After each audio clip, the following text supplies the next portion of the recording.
Okay, so in Photoshop, let me close some of these. I don't need these.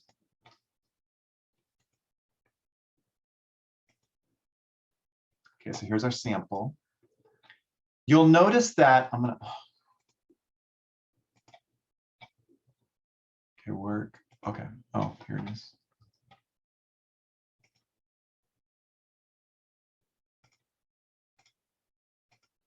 Okay, basically, we're going to just start with an 8.5 by 11, right? Now, you'll notice that, so we would just, to create a new, it'd be file new, right? Just like how we've done a million times. And it's just going to be 8.5 by 11. You probably want to go to print, right? And then you're going to go letter. Here's letter. And then now you have a choice. You can do a wide page. I recommend a wide page. But if you have something in mind, you could do a portrait. My sample is a portrait, but I don't know. I recommend a wide page. Make sure your resolution for your work file is 300 pixels per inch. I'm going to hit create. So here it is. It's my blank document, right? And in my blank document, I'm going to probably start making my groups, right? And you want to organize your groups. I like to make the groups ahead of time, but it's up to you. If you guys want to just make your groups as needed, that's totally fine. But I'll just make them real quick. I'm just going to go new group. You want to have a background group. Just like project 5, we're going to have a couple layers or more that make up the background. We're going to have a group for, let's see, we're going to have our models. So probably a models group. You're going to have a text group or type. And probably going to have, this is what I recommend. So these 3 minimum, but I also highly recommend your pattern swatches. So you can name them swatches. You can name the group pattern swatches or just swatches. I'm going to name it pattern swatches. Okay, or pattern samples, like I don't care. Patterns, whatever you want to name it. Text is usually on top. It doesn't have to be, but it's a good habit because text, it just guarantees that nothing's in front of your text. So if your text is always on top, that's great. Background, models, pattern swatches. So that's what we're going to create. Like I said, though, in my sample, it's portrait. So if you want to do something like that, go for it. But it's kind of hard. You can see it's easy if there's only one model. But the fact that if you have 2 models, it's difficult. Like I kind of came up with this weird thing where she's kind of on top or behind the building. It's kind of an abstracted view. So it kind of works and it's fun. Also notice that I did my text vertically, right? And that is a text option. Normally type is horizontal, but under type, there is a vertical type. So if it's just right here, it's vertical type. If you ever wanted to type vertically, you could. Sometimes it's hard to read because like I may have added an extra space in between floral and city. I don't know. Because sometimes the letters all run together, it's hard to read. Anyways, that's a possibility with type. I'm going to stick with, I had a work in progress. I was working on this one. Now let's see, let's look at my, I have model 1 and I have Marilyn Monroe. And then I got this, I'm just going to throw her away. So let's see, delete. Now I have 2 models so far. Technically you could add, you don't want to add a 3rd one, but you could have as many models as you want. If for some reason, like you're like, oh, I really want to add a 3rd model, I think it would look good, that's great, but it's just extra work. Technically, you only have to apply patterns to 2 of your models. So if you just wanted a 3rd person, that's fine, you can do it, but you don't have to, 2 is fine. I don't think these go together very well. I'd probably add Marlon Brando. I'd probably mask around Marilyn Monroe here. I just haven't done it yet, it's a work in progress. I do have 2 models though, so I'm going to put them both into a group. Now, there's a couple different ways on how to make groups from groups. I could select both of these groups. So I have 2 groups. I have model 1 and I have Monroe. I could select both of those. And remember, I'm holding control to select more than one layer or more than one group. And then I could just go to new group from layers, and it should work. I would name it models, right? Or if I just made a new group, let's see, new group, and I named it models, right? I could just drag these groups in. Like I can just drag them directly on top of my models group. And then you know they're put in there if they're indented. So, I mean, I don't care how you group your stuff. Just be aware that there's more than one way to do it. You can drag things in, you can drag them out, whatever works best for you. Sometimes you accidentally put a layer in the wrong group, and you can just drag it like, oh, I put this in the wrong group. I could just drag this into another group. Okay. I'm going to hide my models though. Let's concentrate on my background. So now I like this background. It's unusual, but I like how it's coming together. It's kind of weird. But you can see that here. Let me just duplicate this so I can just totally mess with it. Just to show you. So that way, if I screw it up. So originally this layer, these are just the images I got. So let's see, normal 100%. And let me hide that. So I got this weird, I don't even know where I got this from. I don't know. I probably typed in geometric pattern and this came up. I mean, these are windows. These are like windows or girders in a building, but they do kind of create like a pattern. And I liked it. So I liked it. So I used it. I also got an image of just this forest, a nice image. Now you can get any kind of images you want for your background, but you need to have two images. It could be a city. My other favorite thing to get, my favorite thing to get is apartment buildings. Don't ask me why. Never lived in an apartment building. I don't know. I just like I like the patterns. I don't know. I like the geometric patterns. But anyways, I like these. So anything can be a background. So usually like, look at this one. This one's so neat. I love that. It's under construction. The problem is this has people in there. This one's fun. I really like this one too. The problem is these are usually not big enough. But you can, like I said, I taught you how to do that image search.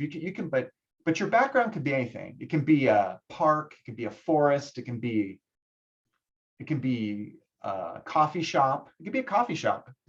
So whatever you want, but you want to combine two images together. So usually, let's say I want to do a coffee shop. So let's say I want to do coffee shop. Let's see what comes up. So maybe I would want to start with like this. Well, let's see. It'd be nice to find an image that doesn't have people in it, or people that I can kind of cover up. Like I might be able to put, like maybe my model will cover up these people. Again, it's difficult to find an image that's large enough. But anyways, I could start with this. But because we are combining images, I recommend some kind of pattern to lay on top of this and maybe a color. So patterns, let me do geometric.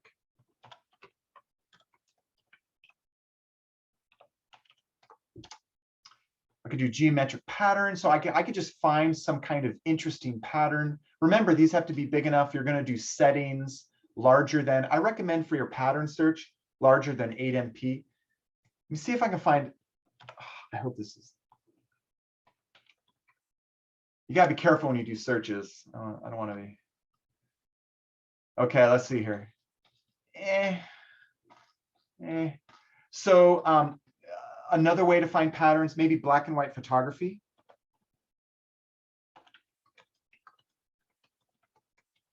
Oh my gosh, photography. And then maybe I'm going to go nature. Sometimes you can find like, oh, look at this cool stuff. So like clouds, like if that's kind of a texture, or running horses. Trees make good patterns. What is this, like Stonehenge? I don't know what that, no, but that looks, oh, those trees, that's interesting. Like a leaf pattern. Oh, look at this awesome cactus pattern. So anyways, by looking up black and white, I like this one. It's not going to be big enough, but let me copy and paste it. Okay, so let's imagine I want this for my pattern. It's not big enough, but I could paste it in here. not big enough. You don't want to make these things bigger, but let's imagine it was big enough. Now, the nice thing is,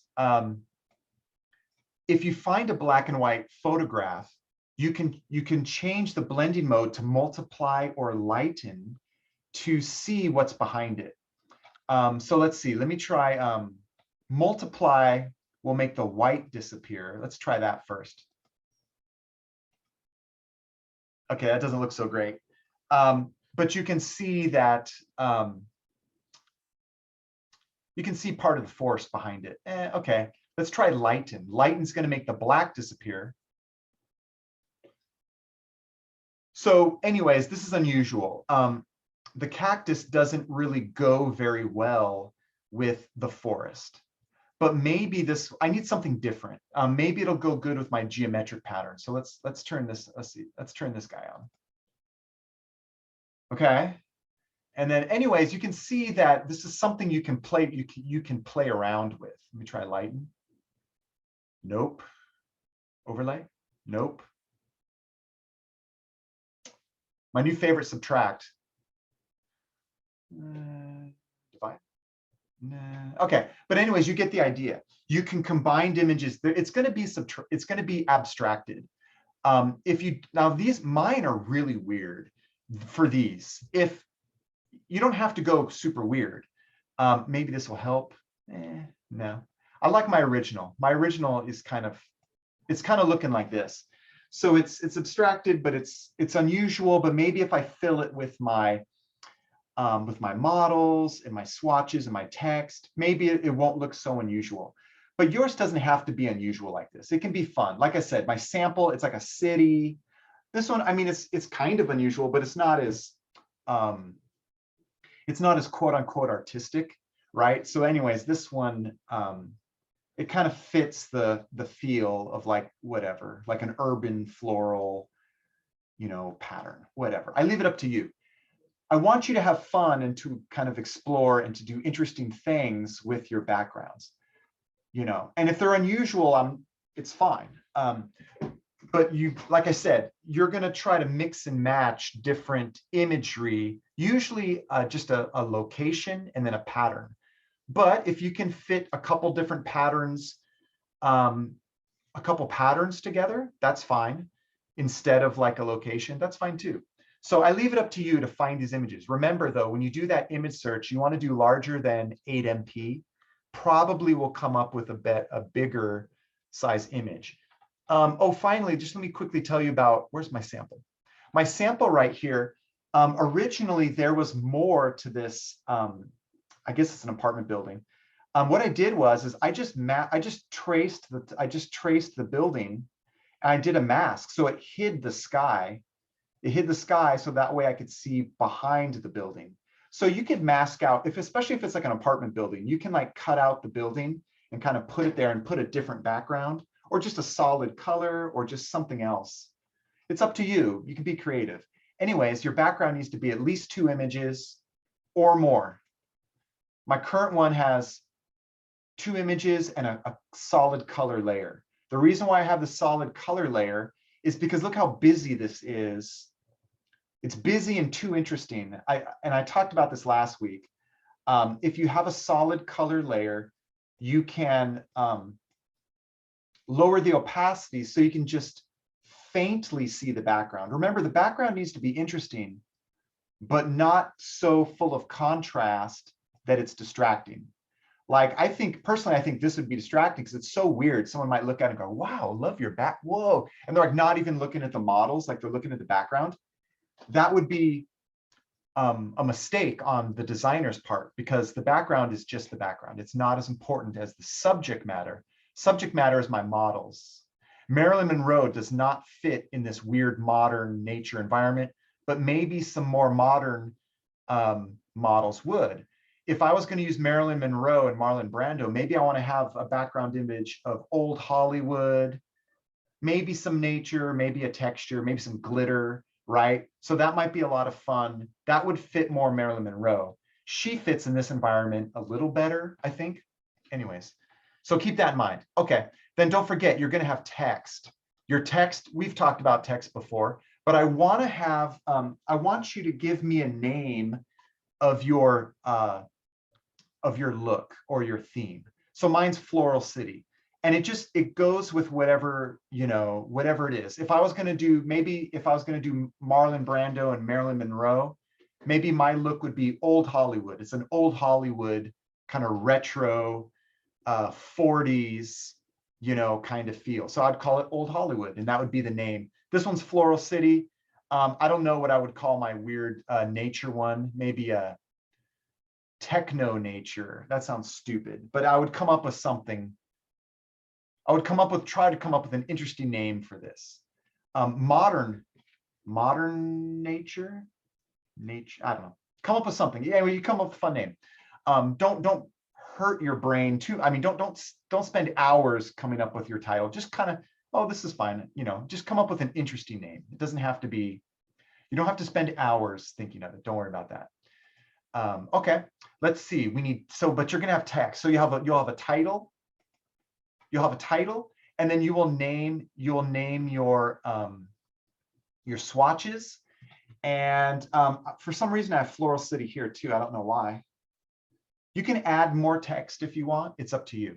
Finally, let's see. How big are your swatches going to be?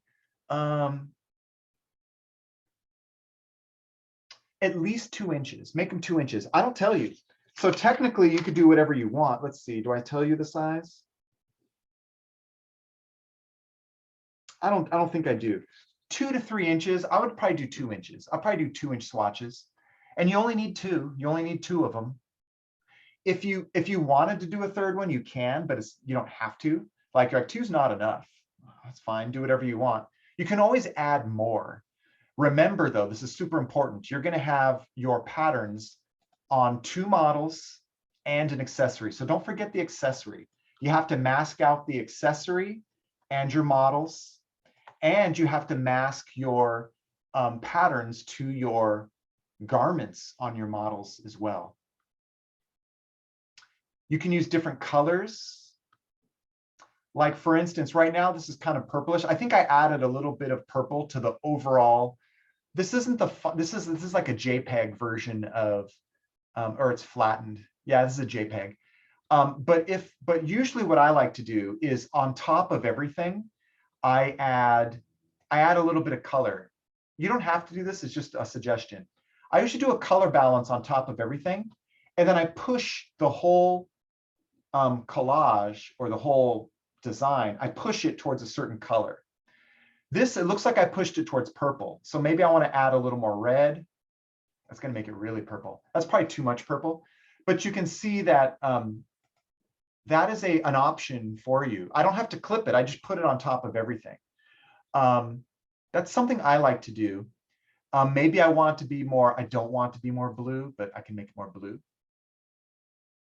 The nice thing about doing this is it helps you to control color. It adds, now the problem is, here's the problem. It adds it to your swatches as well. So that's not necessarily good. So maybe what I would do is I would put my swatches group on top of this color balance. That way it doesn't make my swatches like color changed. Like I want them to be pure. But you could do something like this on your models and on your background. Even though your models are wearing the fabric, they could be keyed into the background a little bit with color, but your main swatches should be untouched. They should be just how they're going to be, because it's a sample, right? For whoever's looking at your design to see. But anyways, this is something that you could do. You don't have to. Okay, finally, let me tell you one more thing that's important for your grade. Let's look at the oh, by the way, I updated. So if you're going to read this book, I remember the digital textile design, it's in the library, or it's in the FIDM bookshelf. It should be in there. And it's pages 126 to 129. So you can just look at those pages. It's basically the same thing I talked about in the video, but here I have the pages for you in case you're like, like, did Dave write this down? Well, it's in the book. So it's in our digital textile design, pages 126 to 129. So I updated week 8 for you. Okay, so let's see here, but let's look at the rubric, because one thing that a lot of people are going to forget, because it's not super necessary, and so you might forget it. I don't want you to forget it. You're going to have, so let's see, you're going to have an adjustment layer clipped to a layer, okay? And you're going to have an adjustment layer clipped by masking only. And normally, you kind of do both of these at the same time. But I want you to have one where it's just a clipping mask and one where it's just a mask. So let me show you what that might be, right? Let's see, let me just quickly show, because I want you to get both. They don't both count if you do them at the same time. Let me show you what I mean by that. Because I wish I didn't have to talk about this stupid complicated stuff. It's not complicated, but it can be. So for instance, let's say I want to find, did I ever find another pattern? Let me just quickly make, here, I'm going to do a pattern fill. Not bubbles. Oh my goodness, bubbles. It's going to look dumb, but whatever.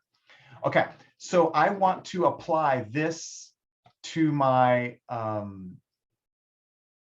to this layer. So the problem is it's not going to really do it much. So I'm going to clip it. Oh, that's interesting. And then this is set to multiply. Okay, and then this, I'm going to change the blending mode on this. Whatever, there it is.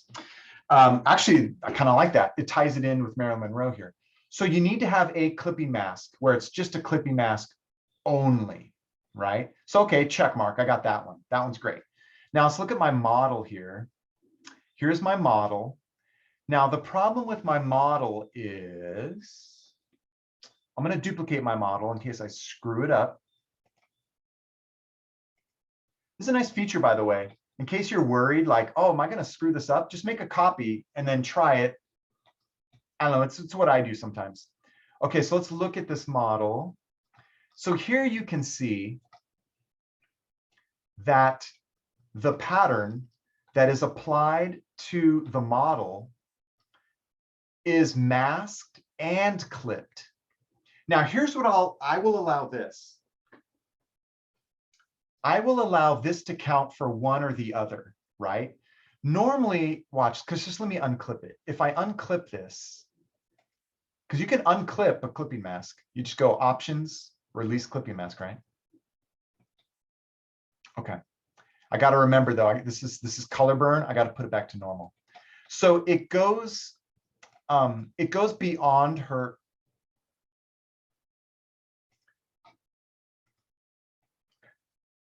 Trying to scroll down here. It goes beyond her body, and so I clipped it. But if I'm careful, I can just use the mask. Let's see. So here you can see that pattern, it goes beyond. So I need to have one adjustment, and the pattern counts as an adjustment. It can be an adjustment layer or a pattern, but one adjustment layer, the pattern counts, needs to be masked only. Now, before I did a mask, but the mask only kind of hid the part where it like overlapped her body, but I was lazy and I went beyond her body and I was like, oh, I'll just use a clipping mask, right? So that's why it was clipped. But I can't use both at the same time for the grade. So what I can do is, I'm going to unclip it again. What I can do is I can just go into the mask and just hide even this part. So what I would do is I would go in and I would trace this area and I would fill this with black. Oh, I'm not matching it perfectly. I'm not going to get it all perfectly. Okay, and then I would fill this area with black in the mask. My mask is currently selected. I can fill this little selection with black to hide that pattern. So Alt Delete to fill. So I filled that area with black in my mask and it hid it. It hid the excess pattern. I'd have to do it here. I'm not going to do it everywhere. I have to do it here. And I think that's it. So basically, this would count as an adjustment layer applied by only a mask. Okay, so you need a fabric, and usually it's easiest to do this with one of your pattern fabrics, right? So I could you just trace the garment, trace around the hand if there's something in the way, and that's it. That counts. That's an adjustment by mask only. So make sure you have this, and make sure you have at least one that's a clipping mask. So here I have this layer clipped to this layer. So I have this pattern clipped to my background image. So you can do that.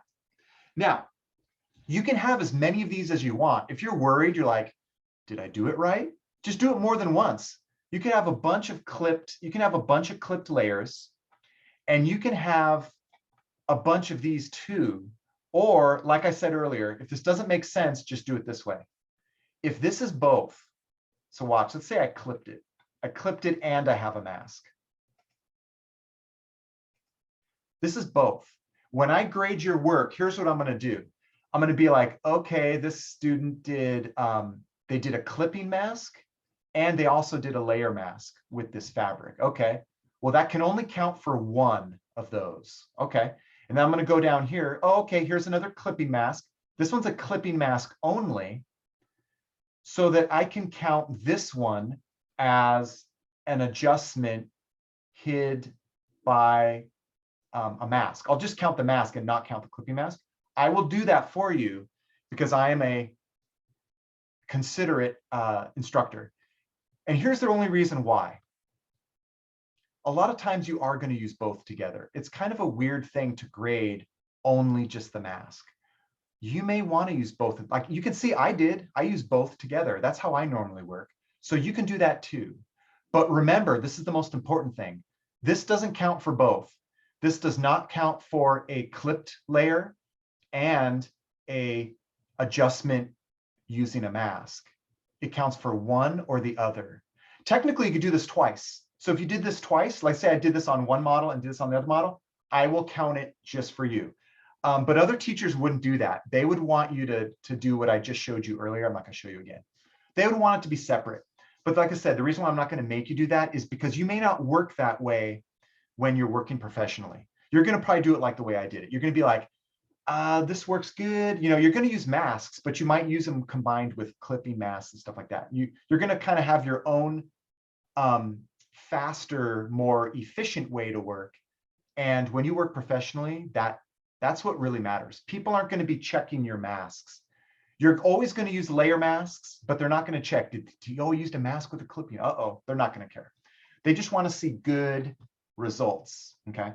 So just remember that. You want to have both. You want to have a clipped layer only and a masked layer only. So I'm going to release this one.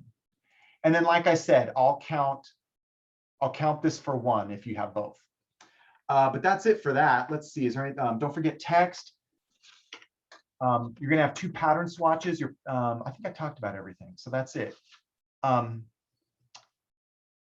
Remember to upload. So you'll save this project will be saved at 300 pixels per inch. But then I will save a, I'm going to upload one. So here's how you do it. Again, just in case you don't know, you're going to save it at 300. Then you're going to go image size. You're going to change this to be 150. And I'm going to hit cancel. I want to make sure this is selected. I want to go inches. This should be good. If resample should be correct. You want this linked. Let's see, it should be 150. Yes, that's correct. So you want to be 150 and so I would hit OK. And then I would save this. You don't have to save it as a PDF. You can just save it as a copy. So I go save as, and you would just save it as, 2200, your last name, 06. You can name it low. You want to give it a different name. You can name it low. You can name it submit. That's weird. You can name it B. You can name it whatever. but give it a letter or something. That way it's a separate file from your original, and that'll be it. And then that's the one you'll submit to me. Okay, so that's it. I'm going to stop recording. That's the basic setup. I'm going to stop recording, and then I'm going to answer any questions that you guys may